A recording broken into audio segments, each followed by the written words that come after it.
வணக்கம்.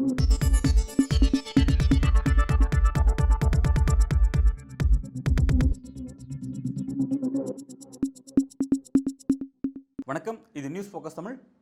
பிரதமர் நரேந்திர மோடி 3வது முறையாக அவர் ஆட்சி அமைச்சிருக்கிறது அப்படிங்கிறது பெரும்பான்மை இழந்து நிதிஷ் மற்றும் நாயுடோட தயவில் அவர் 3வது முறையாக ஆட்சி அமைச்சிருக்காரு அப்படிங்கிறத பார்க்குறோம். அந்த வகையில் பழைய நினைப்பில் இருக்கிற மாதிரி பெரும்பான்மையில் இருக்கிற மாதிரி நினச்சிக்கிட்டு வாய் தவறி ஒரு வார்த்தையை விட்டுட்டாரு. அவர் தவறி விட்டாரா அல்லது வேண்டும்னே விட்டாராங்கிறது தெரியல. ஆனால் அது என்டிஏ கூட்டணிக்குள்ளே கடும் சர்ச்சை நிறைந்த ஒன்றா மாறி இருக்கு. குறிப்பாக நிதிஷ் நாயுடு கொந்தளிச்சு போயிருக்காங்க அப்படிங்கிற விஷயம் அது மாறி இருக்கு. அது என்னங்கிறத பற்றி தான் நம்ம இன்னைக்கு விரிவாக பேச போகிறோம். இந்திய நாடு தங்களுடைய 78வது சுதந்திர நாள் விழாவை கொண்டாடி இருக்காங்க அப்படிங்கிறத பார்க்குறோம். பிரதமர் நரேந்திர மோடி செங்கோட்டையில் கொடியேற்றிட்டு தன்னுடைய சுதந்திர நாள் உரையை அவர் 98 நிமிடங்கள் அவர் பேசினார் அப்படிங்கிறத கவனிச்சிருப்போம். இதுதான் ரொம்ப ஹைலைட்டு. இவ்வளோ லென்த்தியாக அவர் பேசினதில்லை அப்படின்ற வகையில் இதுக்கு தனி ஒரு முக்கியத்துவம் பெற்ற ஒரு நிகழ்வாக மாறி இருக்கு அப்படிங்கிறத கவனிக்கிறோம். அங்கே அவர் பல விஷயத்தை பற்றி பேசினார். குறிப்பாக இளைஞர்கள் அரசியலுக்கு வரணும், வாரிசு அரசியல் குடும்ப அரசியல் இல்லாத யங்ஸ்டர்ஸ் அரசியலுக்கு வரணும், அரசியலில் ஒரு புது எழுச்சி பாய்ச்சணும் அப்படிங்கிற சொல்லியிருந்தார். ரெண்டாவது பார்த்தீங்கன்னா இங்கே இருக்கக்கூடிய மாணவர்கள் மருத்துவ கல்விக்காக வெளிநாடு போகிறாங்க, அது வருத்தம் அளிக்குது அப்படிங்கிறதுக்காக 75,000 புதிதாக மருத்துவ இடங்களை இங்கே இருக்கக்கூடிய மருத்துவ கல்லூரிகளை உருவாக்க போகிறோம் அப்படிங்கிறத சொல்லியிருந்தார். பிறகு ஊழல் ஒரு பெரிய பிரச்சனை இருக்குது, அதை தடுக்கும்னு சொல்லியிருந்தார். பிறகு 2047 நோக்கி ஒரு வளர்ச்சி அடைந்த இந்தியாவை நோக்கி நகர போகிறோம் அப்படிங்கிறது பிளா பிளா பிளா அப்படிங்கிற மாதிரி பல விஷயத்தை அவர் பேசினார். ரொம்ப முக்கியமான ஒரு விஷயத்தை அவர் டச் பண்ணிட்டு போனார். அதுதான் ரொம்ப முக்கியமான விஷயம். இந்திய கூட்டணி கட்சிகள் மத்தியிலையும் குறிப்பாக இந்தியாக்குள்ளேயும் ஒரு கடும் கொந்தளிப்பை ஏற்படுத்தியிருக்கு. அது என்ன அப்படிங்கிறத பற்றி பார்ப்போம். அது என்னது அப்படின்னா யூனிஃபார்ம் சிவில் கோட் என்று சொல்லக்கூடிய பொது சிவில் சட்டம் அப்படிங்கிறத பற்றி மோடி சொல்லியிருந்தார்.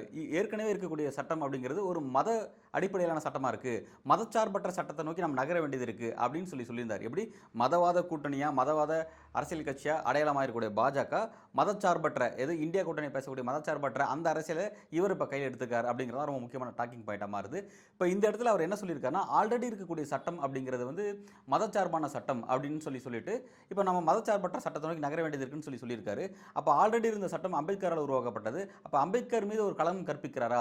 எப்படி இவர் அப்படி ஒரு வார்த்தையை சொல்லலாம், அம்பேத்கர் மீது எப்படி ஒரு வார்த்தை இப்படி சொல்லலாம்னு சொல்லிட்டு இது இந்திய கூட்டணியில் இருக்கக்கூடிய எதிர்க்கட்சிகள் கடுமையான தங்களுடைய கண்டனங்களை காங்கிரஸ்லேருந்து ஆர்ஜேடியிலேருந்து எல்லாருமே தங்களுடைய கண்டனங்களை மோடிக்கு பதிவு செய்கிறாங்க அப்படிங்கிறத கவனிக்கிறோம். ரொம்ப முக்கியமாக யூனிஃபார்ம் சிவில் கோட் அப்படின்னு சொல்லி நம்ம சமீப நாட்களில் பல விஷயங்கள் நம்ம பார்த்துருப்போம். அப்படின்னா என்ன அப்படிங்கிறத ஷார்ட்டாக பார்த்துருவோம். யூனிஃபார்ம் சிவில் கோடுங்கிறது வேறு எதுவும் இல்லைங்க, ரொம்ப சிம்பிள்.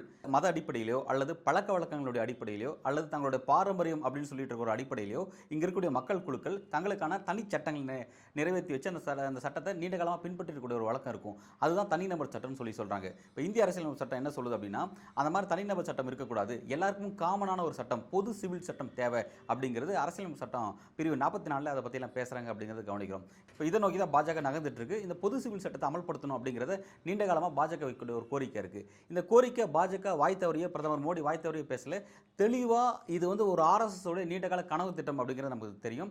RSS உடைய முக்கியமான 3 கனவு திட்டம் எது அப்படின்னு பார்த்தீங்கன்னா, ஒன்று காஷ்மீருக்கான சிறப்பு அந்தஸ்து 370 ரத்து செய்கிறது, ரெண்டாவது பார்த்தீங்கன்னா ராமர் கோவில் கட்டி முடிக்கிறது, மூணாவது பார்த்தீங்கன்னா பொது சிவில் சட்டம். இது மூணுமே அவங்களோட உயிர் நாடியாக இருந்தது அப்படிங்கிறத கவனிக்கிறோம். அதில் கடந்த மோடியோட 2.0ல் அவர் 303 அந்த பெரும்பான்மையை பெற்றிருக்கும் பொழுது 370 நீக்கிற விஷயமா இருக்கட்டும் அல்லது ராமர் கோவில் கட்ட விஷயத்தையும் அவர் நிறைவேற்றி முடிச்சிட்டாரு. UCC மட்டும் அவர் செய்யவே முடியல அப்படிங்கிறத பார்க்குறோம். இப்போதைக்கு அதுக்கான ஒரு வித்திட்டு இருக்காரு. இந்த சுதந்திர நாள் உரையில் அவர் அதை பற்றி வாய் திறந்து பேசியிருக்காரு அப்படிங்கிறது ரொம்ப முக்கியத்துவம் வாய்ந்த ஒரு பிரச்சனையாக மாறுது. இப்போ பாஜக UCC மேலே ஏன் ஒரு கண்ணு இருக்குது அப்படின்னு பார்த்தீங்கன்னா, இஸ்லாமியர்கள் பின்பற்றக்கூடிய அந்த குடும்பம் சார்ந்த விவகாரம் இருக்குது பார்த்தீங்களா. குறிப்பாக திருமணம், பிறகு திருமண மனமுறிவு, அதாவது விவாகரத்து, பிறகு குழந்தைகளை தத்தெடுக்கிறது, பிறகு வாரிசு உரிமை வழங்குறது, குடும்பத்தில் யாருக்கு அடுத்த வாரிசு உரிமை அப்படிங்கிற விஷயங்களை வழங்குறது, பிறகு அதிலிருந்து குழந்தைகள் அதாவது கணவனை பிரியக்கூடிய மனைவிகளுக்கான ஜீவாம்சம் வழங்குறது, இது போன்ற விஷயங்களில் இஸ்லாமியர்கள் பின்பற்றக்கூடிய அந்த விவகாரத்தில் அதை மாற்றி அமைக்கணும் அப்படிங்கிறது பாஜகவுக்கு ஒரு பர்சனல் இன்ட்ரெஸ்ட் இருக்குது அப்படிங்கிறது, அதாவது RSSக்கு ஒரு பர்சனல் இன்ட்ரெஸ்ட் இருக்குது அப்படிங்கிறது நம்மளால் புரிஞ்சிக்க முடியுது. இப்போ இதை நோக்கி தான் அவங்க கான்சன்ட்ரேட் பண்ணுறாங்க. அப்போ பார்த்தீங்கன்னா இது ஷரீத் சட்டம்னு சொல்லி இஸ்லாமியர்கள் பின்பற்றுறாங்க. பட் இந்திய தண்டனை சட்டம் பார்த்தீங்கன்னா அது எல்லாருக்கும் காமன். அது இப்போ ஒரு கொலை குற்றத்தில் ஒருத்தர் ஈடுபடுறாருன்னா அவர் இஸ்லாம் மதத்தை சேர்ந்தவரா, கிறிஸ்துவ மதத்தை சேர்ந்தவரா, இந்து மதத்தை சேர்ந்தவரான்னு பார்த்து நீதிமன்ற தீர்ப்பு வழங்குது. அது காமனாக வழங்கிடும். ஆனால் குடும்பம் சம்பந்தமான விஷயங்களை பார்த்தீங்கன்னா அதுக்கு மட்டும் தான் இந்த மாதிரி தனியாக ஷரீத் சட்டம் இஸ்லாமியர்கள் பின்பற்றுறாங்க. அந்த மாதிரி இந்துக்கள் தனியாக சட்டங்களை பின்பற்றுறாங்க. அந்த மாதிரி தனிநபர் சட்டங்கள் அது நடைமுறையில் இருக்குது. அதை தான் கோர்ட் கடந்த காலத்தில் பல்வேறு வழக்குகளில் பார்த்தீங்கன்னா சுப்ரீம் கோர்ட் பார்த்தீங்கன்னா 1985 ஷாபான வழக்கில் அந்த விஷயத்தை ரிமூவர் பண்ணாங்க. அதே மாதிரி பார்த்தீங்கன்னா 95 சரளா வழக்குலையும் அந்த விஷயத்தெல்லாம் கோடிட்டு காமிச்சு இப்போ ஒரு யூனிஃபார்ம் சிவில் கோடை நோக்கி நம்ம நகர வேண்டியது இருக்குது அப்படிங்கிற கருத்துக்களை சுப்ரீம் கோர்ட் ஜட்ஜஸே கடந்த காலத்தில் தெரியப்படுத்தியிருக்காங்க. பாஜகவும் அரசியலமைப்பு சட்டம் 44 அது இருக்குது, அதை நோக்கி நம்ம நகர வேண்டியது இருக்குது அப்படிங்கிற மாதிரி அதை தங்களோட மைலேஜ் சம்பந்தமான விஷயத்தை அரசியலமைப்பு சட்டத்தோட இணைச்சு அதோட தேவைக்காக தான் அதை வலியுறுத்தணும் அப்படிங்கிற மாதிரி அவங்க வந்து இந்த கருத்தை வலியுறுத்துறாங்க அப்படிங்கிறத நம்ம புரிஞ்சுக்க முடியுது. ரொம்ப ஒரு சீரியஸான விஷயம் அப்படின்னு பார்க்கும்போது, மோடி கடந்த காலத்தில் பெரும்பான்மையில் இருக்கும் பொழுது 2016 அன்றைக்கு வந்து ஒரு சட்ட ஆணையம் ஒன்று அமைச்சார். அந்த சட்ட ஆணையத்தோட நோக்கம் என்ன அப்படின்னு பார்த்தீங்கன்னா, இந்தியா ஃபுல்லாக சர்வே எடுத்து இந்த மாதிரி மக்களுடைய அந்த குடும்ப சட்டங்களை சீர்திருத்தம் செய்யணும் அப்படிங்கிறத பார்த்தீங்கன்னா ஒரு கருத்து கேட்பு கூட்டமாக அவர் ஒரு சட்ட ஆணையத்தை அமைச்சாங்க. அந்த சட்ட ஆணையம் வந்து கிட்டத்தட்ட 2 ஆண்டுகளுக்கு மேலே வந்து தங்களுடைய ஆய்வு செஞ்சாங்க. ஆய்வு செஞ்சு முடிச்சுட்டு அவங்க கொடுத்த அந்த அறிக்கை என்னவா இருந்துச்சுன்னு பார்த்தீங்கன்னா, 2 முக்கியமான விஷயத்தை அதை கோட் பண்ணாங்க. 2018 அந்த ஆய்வு கொடுத்தாங்க. அது என்ன சொன்னாங்க பார்த்தீங்கன்னா, ஒரே மதத்துக்குள்ளே பல்வேறு சடங்கு முறைகள், பல்வேறு பழக்கங்கள் இங்கே பின்பற்றப்படுது அப்படின்னு சொல்லி குறிப்பிட்டிருந்தாங்க. அதுக்கான உதாரணம் எப்படின்னு பார்த்தீங்கன்னா, இப்போ வன்னியர்கள் இருக்காங்க, கவுண்டர்கள் இருக்காங்க. கவுண்டர்லேயே பல கவுண்டர்கள் இருக்காங்க. அதில் உட்பிரிவுகள் இருக்குது. வெள்ளாள கவுண்டர் இருக்காங்க, கொங்கு வெள்ளாள கவுண்டர் இருக்காங்க, பிறகு வந்து வன்னிய கவுண்டர் இருக்காங்க, பிறகு வேட்டு கவுண்டர் இருக்காங்க. இந்த பல கவுண்டர்கள் இருக்காங்க. அது மாதிரி ஒவ்வொரு கவுண்டருக்குமே பார்த்தீங்கன்னா அங்கே சடங்கு முறை வந்து வெவ்வேறையாக விஷயங்கள் பின்பற்றப்படும். ஒரு சாதிக்குள்ளே இவ்வளோ விஷயங்கள் பின்பற்றப்படும்போது, அப்போ ஒரு மதத்துக்குள்ளே ஏராயிரமான சாதிகள் இருக்குது. அந்த சாதிக்குள்ளே பல்வேறு உபசாதிகள் இருக்குது அப்படின் போது, அப்போ எவ்வளோ பண்பாடுகள் இருக்குது, எவ்வளோ எவ்வளோ பழக்க வழக்கங்கள், பாரம்பரியங்கள் அதுக்குள்ளே இருக்குன்னு பார்த்தா அது வந்து தலை சுற்றுற அளவில் ரொம்ப ஏன்னா சென்சிட்டிவான விஷயங்கள். அதெல்லாம் பார்த்தீங்கன்னா நீண்ட காலமாக மரபாக அது கடத்தப்பட்ட வரக்கூடிய விஷயமா இருக்குது. அப்போ இந்த மாதிரி ஒரு மதத்துக்குள்ளே பல்வேறு விஷயங்கள் இங்கே இருக்குது அப்படின்றத அந்த ஆணையம் வந்து அங்கே ஒரு விஷயத்தை பதிவு பண்ணாங்க. ரெண்டாவது இன்னொரு விஷயத்தை பதிவு பண்ணாங்க. என்ன சொன்னாங்கன்னா, இதை நீங்கள் அமல்படுத்த நினச்சின்னா தனிநபர் சட்டத்தில் திருத்தத்தை மேற்கொண்டு தான் அதை அமல்படுத்தணுமே தவிர யூனிஃபார்ம் சிவில் கோடு அமல்படுத்தவே முடியாதுன்னு சொல்ல யூனிஃபார்ம் சிவில் கோடுக்கு அந்த ஆணையம் எதிர்ப்பு தெரிவிச்சது அப்படிங்கிறது ரொம்ப ஒரு முக்கியமான ஒரு விஷயம். இது பிரதமர் மோடி அமைச்ச ஆணையம். அந்த ஆணையம் கொடுத்த அறிக்கை தான் வந்து மோடிக்கே வந்து ஒரு அதிர்ச்சி, குறிப்பாக ஆர்எஸ்எஸ்க்கு ஒரு அதிர்ச்சிகரமான ஒரு ரிப்போர்ட்டாக இருந்துச்சு அப்படிங்கிறது கவனிச்சோம். அது மட்டும் இல்லாமல் அவங்க இன்னொரு விஷயத்தை பதிவு பண்ணாங்க. அந்த சர்வே முடிவில் என்ன பண்ணாங்கன்னா, இப்போ இஸ்லாமியர்கள்ட்ட இருக்கிற ஒரு விஷயத்தை பாஜக டார்கெட் பண்ணும். என்னன்னா முத்தலாக் அப்படின்னு சொல்லிட்டு அங்கே இருக்கக்கூடிய இஸ்லாம் பெண்களை எவ்வளோ எளிமையாக அங்கே இருக்கக்கூடிய ஆண்கள் விவாகரத்து செய்கிறாங்க அப்படிங்கிற விஷயத்தை டச் பண்ணி தான் கடந்த காலத்தில் முத்தலாக் தடை சட்டத்தை கொண்டு வந்தாங்க. இந்த மாதிரி இஸ்லாமிய மதத்தில் பின்பற்ற மாதிரி இந்துக்கள் மதத்தில் வந்து சதிங்கிற வந்து உடன்கட்டை ஏறும் பழக்கம் வந்து இருக்குங்கிறத குறிப்பிட்றாங்க. சதிங்கிறது நம்ம வந்து வரலாற்றில் படிச்சிருப்போம், ஸ்கூல் படிக்கும்போது படிச்சிருப்போம். சதிங்கிறது ரொம்ப காலம்லாம் நம்ம நினச்சிக்க வேண்டாம். இப்போ எனக்கு தெரிஞ்சு பார்த்தீங்கன்னா ஒரு 30-40 ஆண்டுகளுக்கு முன்பு ராஜஸ்தானில் வந்து சதி வந்து ஏறி இருக்குது. அதாவது உடன்கட்டை ஏறுதல் நிகழ்வு வந்து நடந்திருக்கு. ராஜஸ்தானில் பார்த்து ரொம்ப கொடுமையான இன்சிடென்ட்ஸ்லாம் அப்பப்போ ரொம்ப எளிமையாக நடக்கும். இப்போ 2 நாள் முன்னாடி பார்த்தீங்கன்னா வந்து கணவன் வந்து மனைவி மீது ஏதோ கோவப்பட்டார். மனைவி கண்ணனுக்கு ஒரு பிரச்சனை. அப்போ என்ன பண்ணால் மனைவி தண்டிக்கிறதுக்காக கை காலை கட்டி அவனோட 2 வீலரில் கட்டி அவன் வண்டியில் ஓட்டு தரத்தரம் இழுத்துட்டு போகிறான். அந்த மாதிரி இன்சிடென்ட்ஸ்லாம் நடக்குது. இந்த மாதிரி வந்து பார்த்தீங்கன்னா ரொம்ப மோசமான சில வழக்கங்கள் பின்பற்றப்படுது. அதாவது அந்த குடும்ப ஒழுக்க மீறிட்டாருன்றதாக பெண்ணுக்கு கடுமையான தண்டனை வந்து பொதுவெளியில் கொடுக்குறது அப்படிங்கிறதெல்லாம் வட மாநிலம் இன்னும் சாதாரணமாக நடக்குது. இந்து பெரும்பான்மை மக்கள்கிட்ட அது ரொம்ப சாதாரணமாக இருக்குது அப்படிங்கிறதெல்லாம் நம்ம வந்து பார்க்க வேண்டியதாக இருக்குது. அந்த மாதிரியான விஷயங்கள் இருக்குது. பிறகு வந்து தேவதாசி முறையெல்லாம் இன்னும் வந்து பின்பற்றப்படுது. அங்கொன்று இங்கொன்றுமா வெளியில் தெரியாமல் பின்பற்றப்படுதுன்னு சொல்லி அந்த சட்ட ஆணையம் குறிப்பிட்டிருக்காங்க. இந்த மாதிரி ரொம்ப மூடப்பழக்கத்தில் மூழ்கி போன விஷயங்கள்லாம் வந்து இன்னும் இங்கே இருக்குது அப்படின்னு குறிப்பிடுறாங்க. அப்போ இவ்வளோ பிரச்சனை, இவ்வளோ சிக்கலான விஷயங்கள்லாம் இருந்துட்டு எப்படி வந்து யூசிசின்னு சொல்லி யூனிஃபார்ம் சிவில் கோடு, அதுவும் மதச்சார்பற்ற யூனிஃபார்ம் சிவில் கோடுலாம் எப்படி உங்களால் கொண்டு வர முடியும்? ரொம்ப சர்ச்சைக்குள்ளான ஒரு விஷயமா இருக்குது. இப்படிலாம் ஒரு தீவிரத்தன்மை பொருந்திய சப்ஜெக்டாக இருக்குது. அந்த சப்ஜெக்டை பற்றி தான் பாஜக ரொம்ப நீண்ட காலமாக கனவு கண்டுட்டு இருக்கு. அதை பற்றி தான் பிரதமர் நரேந்திர மோடி தன்னோட உரையில் அவர் பேசியிருக்காரு அப்படிங்கிறதெல்லாம் கவனிக்கிறோம். யூனிஃபார்ம் சிவில் கோடுங்கிறது சாத்தியமே இல்லையா? அது எங்கெல்லாம் சாத்தியமாக இருக்குது அப்படின்னு கேட்டிங்கன்னா, கோவாவில் வந்து போர்ச்சுகீசியர் ஆட்சி பிரிவிலேருந்து அங்கே நீண்ட காலமாக இருக்குது. அது வந்து வேறு பேட்டர்னில் இருக்குது. இவங்க எதிர்பார்க்குற மாதிரியான பேட்டர்னில் அது ரொம்ப வேறு மாதிரியான ஒரு வித்தியாசமான பேட்டர்னில் கோவாவில் அமல்படுத்தப்பட்டிருக்கு.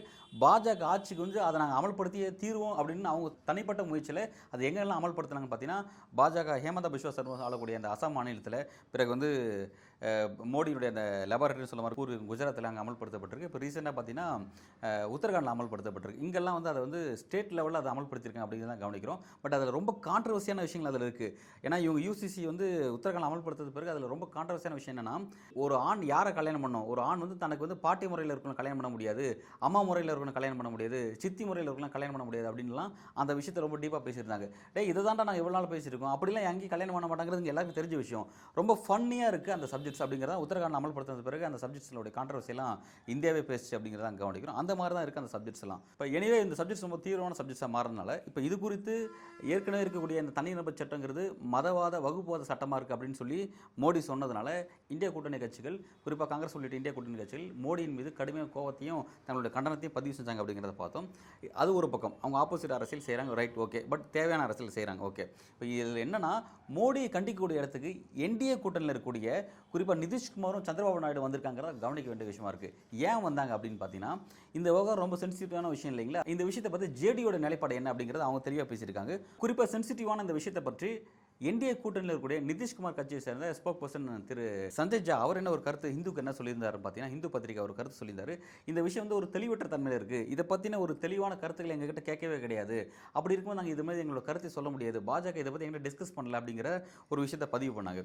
அடுத்ததாக பார்த்தீங்கன்னா, அந்த கட்சியினுடைய முக்கியமான நிர்வாகி கேசி தியாகி அப்படிங்கிறவர் அவர் என்ன சொன்னார்னு பார்த்தீங்கன்னா, இந்த விஷயத்தை பற்றி கடந்த காலத்தில் சட்ட அமைச்சர்கிட்ட நாங்கள் எங்கள் எதிர்ப்பை பதிவு பண்ணியிருக்கோம், இதில் இருக்கிற பல பிரச்சனைகள் என்ன அப்படிங்கிறத நாங்கள் தெரியப்படுத்தியிருக்கோம். எது மோடி அமைச்சர் பார்த்தீங்கன்னா ஒரு ஆணையம், அந்த ஆணையத்தில் நாங்களாம் அதெல்லாம் இந்த புகாரை கொடுத்துருக்கோம். ஏன்னா கடந்த காலத்தில் இவங்களாம் அதை கடுமையாக எதிர்த்தவங்க.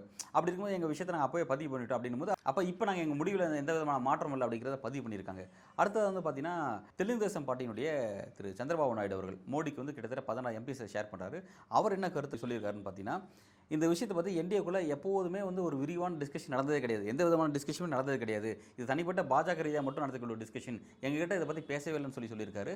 ரெண்டாவது பார்த்தீங்கன்னா, அவர் அங்கே இருக்க ஸ்டேட்டில் அவர் என்ன விஷயத்தை சொல்லியிருக்காருன்னு பார்த்தீங்கன்னா, அங்கே இருக்க முஸ்லீம் நிர்வாகிகள்கிட்ட ஒருபோதும் உங்களுடைய உணர்வுகளுக்கு பாதிப்பு வர மாதிரியான எந்த விதமான விஷயங்கள் பற்றியும் நாங்கள் வந்து அதில் உங்களை கேட்காம எந்த முடிவு எடுக்க மாட்டோம், அதை ஆதரிக்கவே மாட்டோம் அப்படிங்கிற ஒரு ஷூரிட்டியை வந்து அவங்க கொடுத்துருக்குங்கிறத திரு சந்திரபாபு நாயுடு தெரியப்படுத்துகிறாரு.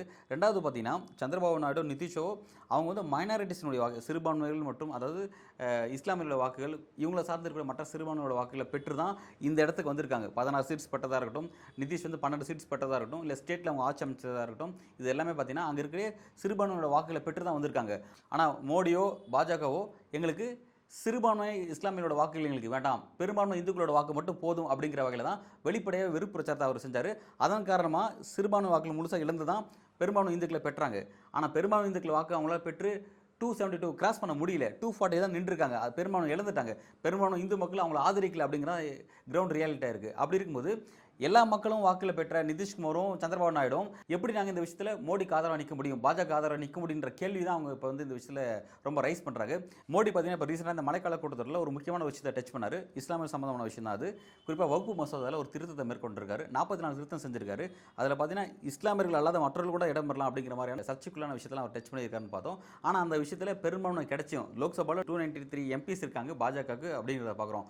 அப்படி இருந்து கூட அவங்களால வந்து அந்த சட்டத்தை நிறைவேற்ற முடியல. ஜாயின்ட் பார்லிமெண்டரி கமிஷனுக்கு போயிருக்கு அப்படிங்கிறத கவனிக்கிறோம். முதல் முறையாக மோடி ஆட்சி அமைச்சு கிட்டத்தட்ட 10 ஆண்டுகளுக்கு பிறகு இப்போ தான் ஃபர்ஸ்ட் டைம் மோடியால் ஒரு சட்டத்தை கொண்டு வந்து நிறைவேற்ற முடியாமல், ஒரு மசோதா கொண்டு வந்து நிறைவேற்ற முடியாமல் நாடாளுமன்ற கூட்டுக்குழு பரிந்துரைக்கு போயிருக்குங்கிறத கவனிக்கிறோம். அப்போ அதை ஒட்டி ஏற்கனவே வகுப்பு சட்டம் அதோட விஷயம் அப்படி நகர்ந்துருக்கு. இப்போ வந்து யூசிசி தொட்டிருக்காங்க. யூசிசி விவகாரம் என்னன்னா, இதுவும் அதை நோக்கி தான் நகரப்போகுது, பாஜக இதை நிறைவேற்றவும் முடியாது அப்படிங்கிறது தான் வந்து இவங்களாம் குறிப்பிட்றாங்க. என்டிஏக்குள்ளேயே நிதிஷும் நாயுடு கடுமையாக எதிர்க்கிறாங்க. ஏன்னா இப்போ கடந்த காலத்தில் வந்து மோடி வந்து என்னென்னா சப்தா சாத் சப்கா விகாஸ்ன்னு சொல்லுவார், அதாவது எல்லாருக்குமான வளர்ச்சி, எல்லாரும் உள்ளடக்கிய வளர்ச்சின்னு சொல்லி சொல்லுவார். அப்படி ஒரு கோஷத்தை வைக்காதீங்கன்னு சொல்லிட்டு மேற்கு வங்கத்தை சேர்ந்த திரு சுவேந்த அதிகாரி, பாஜகவுடைய தலைவர் சுவேந்த அதிகாரி அவர் என்ன சொன்னான்னா, அப்படி ஒரு கோஷத்தை வைக்காதீங்க, அது நமக்கு பொருந்தாது, ஏன்னா இங்கே இருக்க மக்கள் ரொம்ப தெளிவாக இருக்காங்க, இங்கே நீங்கள் வந்து இந்துக்களுக்கான கட்சி எங்களுக்கான கட்சி இல்லைங்கிற தெளிவாக சொல்கிறாங்க, அப்புறம் எதுக்கு வந்து நீங்கள் வந்து எல்லாருக்குமான கட்சின்னு சொல்லி பிரச்சாரம் பண்ணுறீன்ற கேள்வி எங்களை நோக்கி கேட்குறாங்கன்னு சொல்லிட்டு அவர் காட்டமாக மோடியை நோக்கி, அதாவது டெல்லி தலைமை நோக்கி, இனிமேல் அந்த கோஷத்தை நம்ம மாற்றிக்கலாம், நம்ம பெரும்பான்மை இந்துக்களுக்காக தான் அப்படின்றது சொல்லிப்போம், ஏன் எல்லாருக்கும் சொல்லிக்கிறோம் அப்படின்ற அளவில் அவங்க சொன்னாங்க. அதை தான் இன்றைக்கி வந்து நிதிஷ் நாயுடு சொல்லியிருக்காங்க, எல்லாரோட வாக்குகளை பெற்று தான் இங்கே வந்திருக்கோம், எப்படி வந்து வெளிப்படையாக நீங்கள் வந்து இப்படி சட்டத்தை எங்களை கேட்காம டிஸ்கஸ் பண்ணுறீங்க, நீங்கள் இஸ்லாமை புறக்கணிக்கக்கூடிய ஒரு சட்டத்தை எப்படி நீங்கள் டிஸ்கஸ் பண்ணுறீங்க அப்படிங்கிற ரொம்ப காட்டமாக தங்களோட பதிவை சொல்லியிருக்காங்க. வரக்கூடிய காலகட்டத்தில் நிச்சயமாக யூசிசி அப்படிங்கிறது மோடிக்கும் பாஜகவுக்கும் பெரும் நெருடலாக அமைய போகுது. இந்த விஷயத்தை நிச்சயமாக நிறைவேற்றதுக்கான பாசிபிலிட்டிஸே கிடையாது. பெரும்பான்மை இழந்து ரியாலிட்டி அரசியலை மோடி புரிஞ்சுக்காமல் இன்னும் பழைய மெஜாரிட்டியில் நம்ம இருக்கணும்னு நினச்சிக்கிட்டு அவர் RSS ஐடியாலஜியை நான் நிறைவேற்றி காட்ட போகிறேன் அப்படின்ற அரசியல் நோக்கி அவர் நகர்ந்தார்னா நிச்சயமாக இந்த விஷயத்தில் நிதிஷ் நாயுடு பேக் அடிக்க போகிறாங்க. பேக் அடிக்கிறதுனால அவங்களுடைய ஆதரவு இழந்து மோடி 240க்கு வந்து நிற்க போகிறாரு. அவருக்கு ஆதரவு அடுத்து யார் தர போகிறாங்கிறது ஒரு பெரிய கேள்விக்குறியாக வரும். நிச்சயமாக இந்த விஷயத்தை நோக்கி நகர்ந்தானா இந்த ஆட்சி கவிழுங்கிறது உறுதியான தகவலாக தெரியுது. மோடி தன்னை விஷயத்தை மாற்றிக்கிறாரா அல்லது பிடிவாத மோடியாக நகர போகிறாரா அப்படிங்கிறத பொறுத்திருந்து பார்ப்போம். மிக்க நன்றி.